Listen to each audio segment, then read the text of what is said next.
Chapter 2. The Struggling Artist in the Big City. Claytin. First thing I did was find some openings. I started in a dark alley. He drives, then stops his trike to see a hobo using a newspaper as a blanket. He takes it as the hobo was startled as he fell on the ground. Claytin. I'll bring it back. I just need to look at something. Hobo Wilbur, startled and angry. Yay! It's cold out here, you dum-dum! I'm about to open a can of your face! Strikes his fist at Claytin, but he pricked his hand by Clayton's pencil on his ear. Ow! Runs away. Claytin looks behind him. What a weird, smelly man. Looks back on the newspaper, but noticed that there was no signs of openings.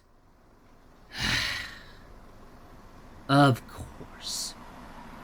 Frustrated, he continued onward into the streets of the city. Claytin. Still hungry and determined, I walked amongst the people. Somehow, it was the most busiest time of the day. Everyone was out and about taking selfies, shopping new shoes, riding their bikes, and walking their dogs. I kept getting pushed by random people who was in such in a hurry. But I didn't mind, because I was walking on the famous Walk of Fame. Even in my excitement, I forgot about the people around me. But my excitement was cut short when I was pushed to the ground by a thug wearing pointy bracelets and hair like spiky triangles. Thug, teasing. Like that's gonna be you one day. Get a job, you bum! Laughs as he walks away. Claytin. At these times, I would have usually bopped him on the nose. But I was distracted and hungry. So I started riding around and started asking questions to everyone where the nearest cartoon studio might be. But they were too busy to answer, or they were on their phones watching kitty cat funny videos. Claytin. His stomach growls. I can even imagine how it feels when I'm still hungry to this very day. Edward Norman stops the recorder. You seem distressed. I'll be right back. A few minutes later, Norman came back and brought back burgers and fries. I didn't know what you like, but I got you everything on the... Claytin. Didn't think twice, but ate the meal in one bite.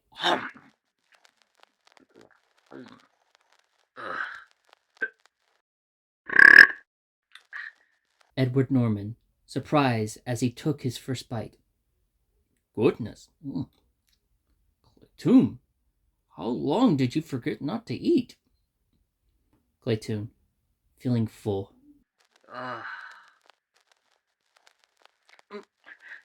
Excuse me. Well, you don't want to know how long. Man, that sure beats expired bacon soup that the company sells. Edward Norman. I see.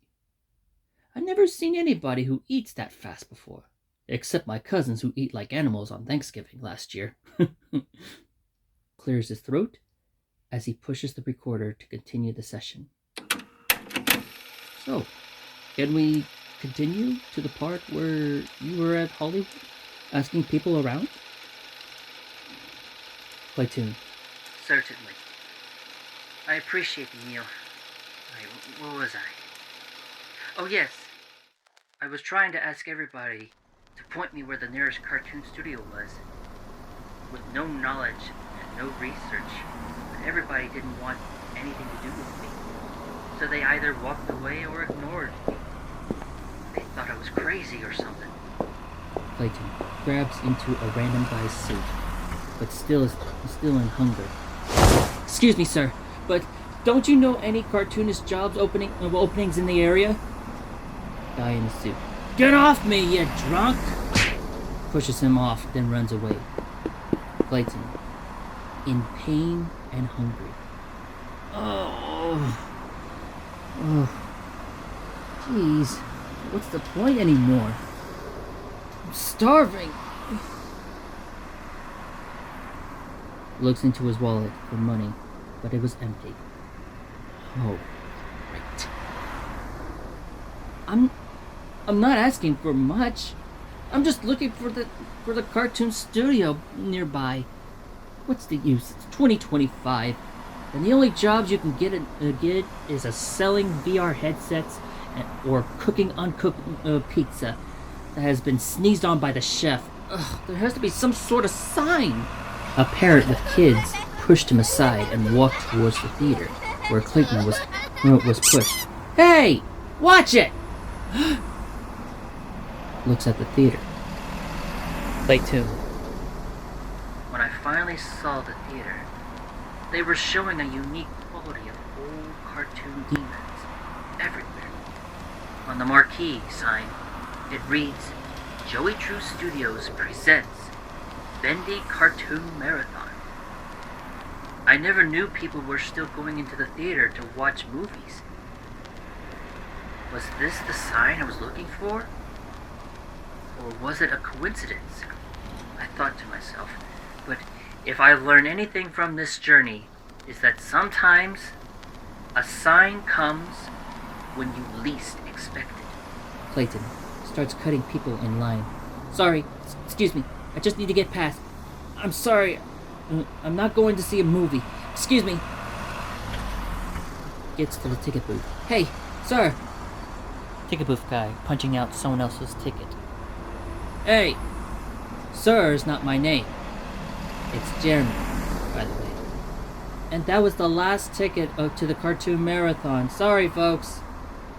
Every parent and children started to gripe and looked at Claytin with rage. Then they walked away. Claytin to Jeremy. Listen, I'm not here to see any movie.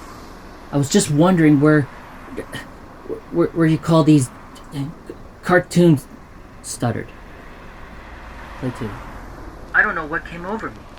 I was losing my words as I stuttered. Maybe because I didn't want to waste this opportunity. Well, anyways. Jeremy didn't understand what he said. What? Claytin. What I mean to say is, where does all the cartoons come from, and what and where is Ch2 Studios? Jeremy. Really? You don't know Ch2 Studios? Laughs in awe. Oh my god! You haven't heard! Oh man! Oh really, you are something! Ch2 Studios is the place that makes these devil cartoons. Looks at the cutout of a smiling character named Bendy. There's these 1930s characters named Benny? No. Charlie? No, Randy? Wait, Bendy. And there's a wolf named Boris and a beautiful girl named Alice Angel. She's my favorite. They say she woos the crowd with her angelic voice.